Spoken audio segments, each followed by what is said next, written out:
I was really struck by this piece this morning in which Samantha Batt-Rawdon, the senior intensive care registrar I mentioned, she actually talked about it being a failure of the system and of the country if we still have people who don't get it.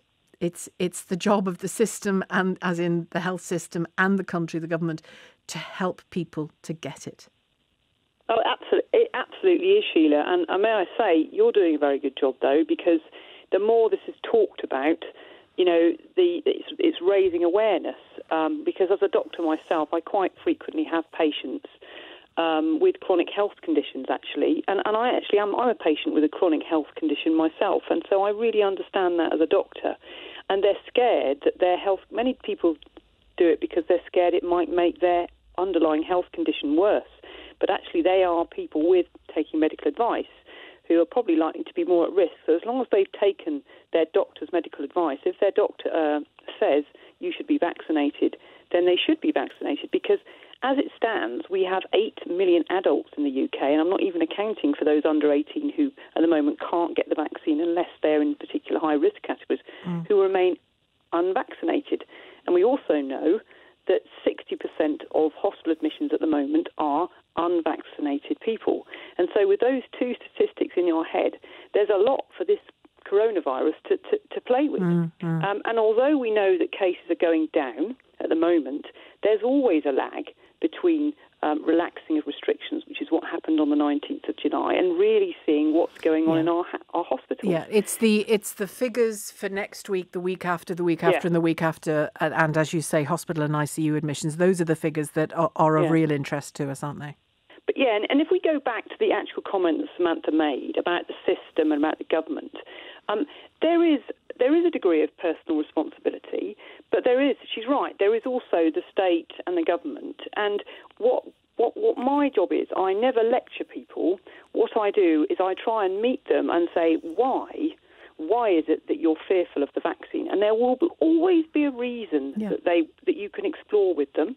And then you sit them down and you talk it through. And I think if that's what we should be doing... then we should be doing it. Yeah.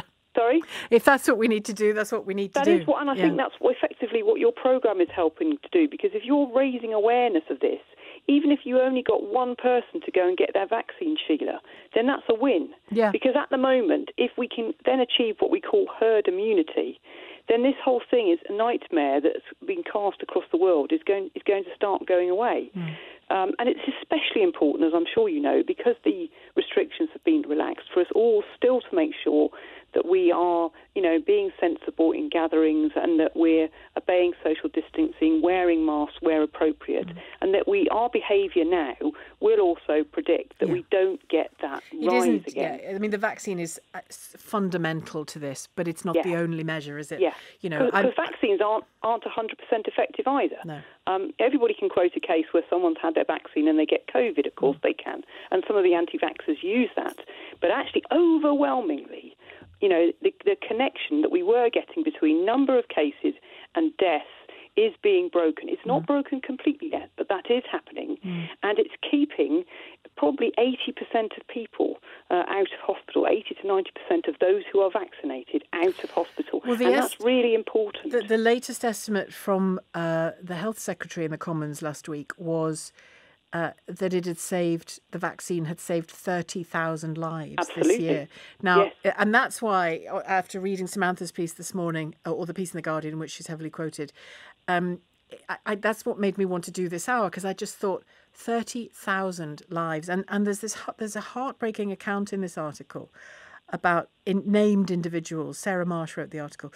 Named individuals and their stories and their family. 51 years of age, 58 years of age, 35 years of age.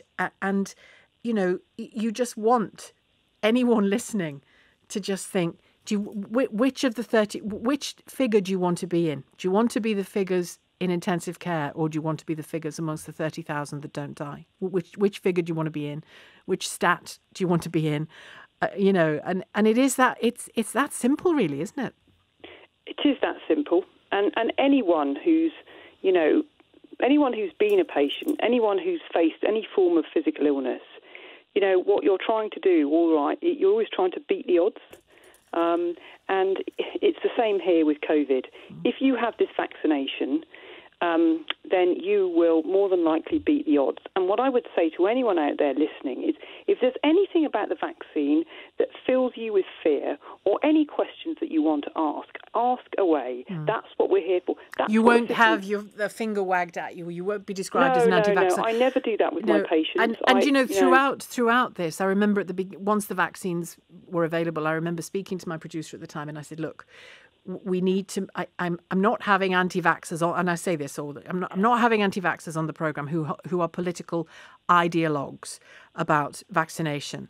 That not interested, but fear or lack of knowledge or worry or whatever it is, questions. Bring it on. I can't answer them because I'm not a medic, but I can certainly answer fears, and I can certainly point people in the right direction if they feel they can't ask a question. You've just very clearly said every doctor in the land wants you to. If you haven't been vaccinated yet, you won't be treated like a pariah. You'll be treated like a patient with questions. Exactly.